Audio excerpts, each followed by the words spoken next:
Liewe vriende, ek is Dani van Dijk en ek wil met u 'n gedagte deel rondom vrug dra. Nou agter in ons erf staan onder andere twee bome. Die een is 'n kojawelboom en die ander is 'n belhambra. Die belhambra en die kojawel se blare lyk amper dieselfde. Ek het 'n foto opgesit daar op die voorblad van die twee takke, 'n tak van die kojawelboom en van die belhambra boom. Die retoriese vraag is: watter van daardie twee is die kojawelboom en watter is die belhambra? Hoekom kan 'n mens onmiddellik sien watter is die belhambra en watter is die kojawel? Die verskil is vrug. Die kojawelboom dra vrug, die belhambra boom produseer net blare, verskriklik baie blare. Ek tel blare op van daardie boom oneindig. So hierdie twee bome het daardie verskil. Vir die kojawelboom kom vrug natuurlik. Dis nie inspanning nie, dis nie werkie, dis die natuur van die kojawelboom om vrug te dra. Die belhambra boom kan glad nie vrug dra nie. Nou sê die Bybel vir ons in Matteus 12 vers 33: julle moet of die boom goed maak en sy vrugte goed, of julle moet die boom sleg maak en sy vrugte sleg, want aan die vrugte word die boom geken. Goed, so of die boom is sleg of die boom is goed, en die vrug is direk eweredig aan die boom. Nou as die boom sleg is, dan kan jy doen net wat jy wil. Jy kan meer water gee, jy kan meer kos gee, jy kan doen enigiets. Dit bly sleg en sy vrug sal onvoldoende bly. Hoe kry jy 'n slegte boom goed? Nou sê die vrugteboere vir my, wanneer jy 'n vrugteboom plant, byvoorbeeld van 'n stiggie of van 'n pit, dan is dit nie 'n goeie boom nie. Hy lewer eenvoudig net nie goeie drag nie, hy lewer nie goeie vrug nie. Nou wat hulle doen? Hulle ent hom. Hulle ent hom op, soos hulle dit noem, 'n onderstok. Die onderstok het 'n baie sterk wortelstelsel. Hy's bestand teen siektes. Hy's bestand teen droogtes. So nou word hierdie vrugteboom geënt op hierdie sterk onderstok en dit maak hom 'n goeie boom wat goeie vrugte dra. Nou in die geval van 'n mens is dit presies dieselfde. Ons kan vanuit ons menslikheid blare produseer. Dis werke. Ons kan nie vrug produseer vanuit onsself nie.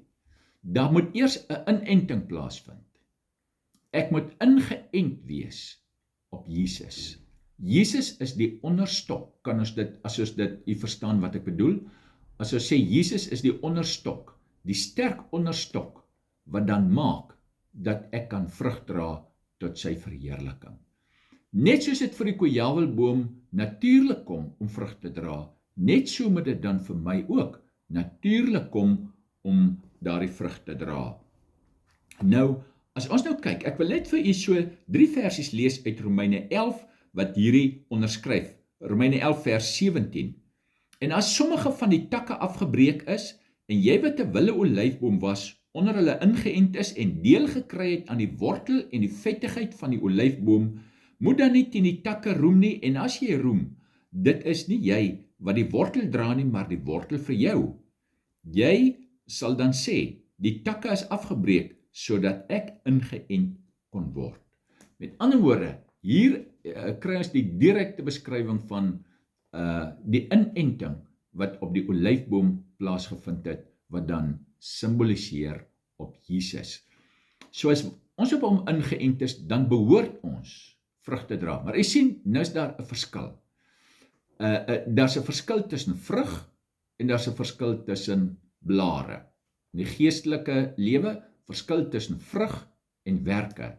Wanneer is dit vrug? Wanneer is dit werke? Wat produseer vrug? Wat produseer werke? Godsdiens produseer werke. Mense probeer uit 'n baie opregte, eerlike hart, probeer hulle enigiets, maar dit bly werke want dit kom vanuit godsdiens.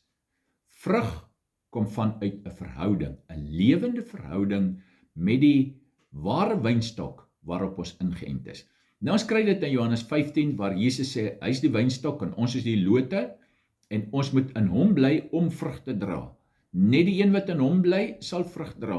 Ons kan dit nie vanuit onsself doen nie. Die oomblik as die loot weggevat word uit die wynstok, dan kan dit nie meer vrug dra nie. Dr. Andrew Murray noem dit, die gees van die wynstok word deur die loot gestoot en dra die vrug deur die loot. So dis die wynstok wat die vrug dra, nie die loot nie. Hy gebruik maar net die loot om die vrug aan hom te dra.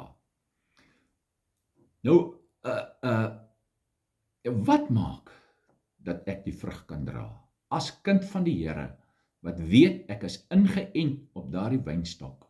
Ek is 'n deel van hom. Hoe dra ek vrug? Dan die heel eerste en die belangrikste is om te verstaan wie God is.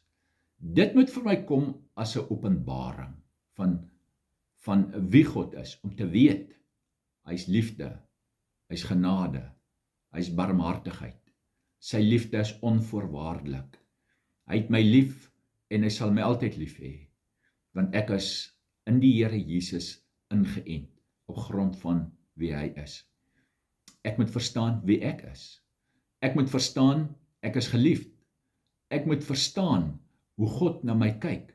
Hy kyk na my deur die bloed van Christus. En wanneer hy na my kyk deur die bloed van Christus, dan word die werk van Christus en die guns van Christus is op my. Ek moet verstaan wat het gebeur die dag toe ek ingeënt is op daardie wynstok. Daardie dag het daar iets baie belangrik gebeur. En dit is, ek is totaal vergewe. Dit wat ek gedoen het, die verlede, die hede en die toekoms, dis alles vergewe. Nou Dr. Andrew Murray beskryf in sy boek Vergifnis. Hy sê vergifnis het 2 dele. Die eerste deel van vergifnis is, ek is vrygeskeld van straf. Ons verstaan dit almal, as ek my straf uitgedien het, dan is ek klaar en dan gaan ek vry uit. Hy sê, dis net die een deel van vergifnis. Hy sê, dis die mindere deel van vergifnis. Hy sê, die groter deel van vergifnis is, wanneer ek vergewe is, dan word ek opgeneem in God se liefde. Jy sien, dit wat skeiding gemaak het tussen my en God, dis nou weg, dis uit die weg uitgeruim, daar's nie meer skeiding nie, daar's nie meer die kloof wat die skeiding veroorsaak het nie.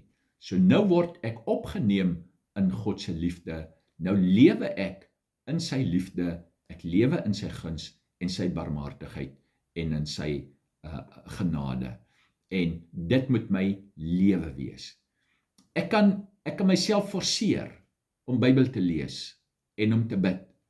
Maar wanneer ek verstaan hoe God oor my voel en wie ek is en dat ek in Christus is aan die regterhand van die Vader en ek verstaan sy liefde, dan lees ek ook Bybel en ek bid, maar ek doen dit vir 'n ander rede. Ek doen dit omdat ek dit graag wil doen, omdat dit vir my lekker is en dis nie geforseerd nie. Dit kom outomaties, gebed kom outomaties in my lewe.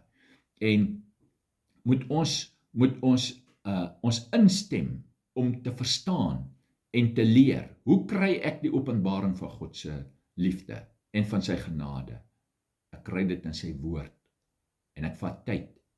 Die Heilige Gees moet dit aan my kom openbaar, dat dit vir my 'n gewisse kennis sal wees, dat dit in my gemoed vas sal wees, dat daar geen twyfel, onder geen omstandighede, ongeag wat gebeur, moet dit vas wees, hoe God na my kyk, hoe hy oor my voel, en wie ek in hom is. En dan begin die uitvloeisel outomaties kom van vrug dra en uitleef, dit wat binne in my gebeur het. En my gebed is, dat die Here vir elke een daardie openbaring sal gee, dat dit sal lekker wees om in 'n verhouding te staan met God, dat dit nie 'n straf of 'n las sal wees nie. Dis vir my 'n straf en 'n las as dit godsdiens is, en dit moet geforseer word, en op die einde is dit glad nie vir my 'n plesier nie. Dit was vir ons altyd baie lekker om huis toe te gaan, by ons ouers te gaan kuier, want dit was 'n gemaklike, lekker verhouding gewees. Dit kon net 'n maklike, lekker verhouding gewees het, omdat ek geweet het wie my pa is, het ek geweet het wie my ma is, het ek geweet het hoe my pa en my ma oor my voel, en daarom was dit altyd baie lekker. Dit was nooit vir ons 'n stryd en dit is ook nooit vir ons 'n las nie. En mag die Here in elkeen van ons werk, daardie openbaring, die gewisse kennis, dat ek moet genoeg tyd met hom spandeer in sy woord, die Heilige Gees vertrou, dat hy dit vasbrand, binne in my wese ingrafeer, tot in my diepte, dat ek vir hom vrug kan dra, dat die vrug 'n outomatiese uitvloeisel in my lewe sal wees. Mag u die seën van die Here ervaar, mag u intens bewus wees van die Heilige Gees van God wat binne in u woon, wat daardie openbaringe aan u bring, wat dit aan u kom duidelik maak en verklaar. Mag u baie geseënd wees, mag u die seën van die Here in u lewe, in elke deel van u ervaar, in u gees, siel, liggaam, tydelike, ongeag wat die behoefte is, dat u sal ervaar dat die Here u baie, baie ryklik seën.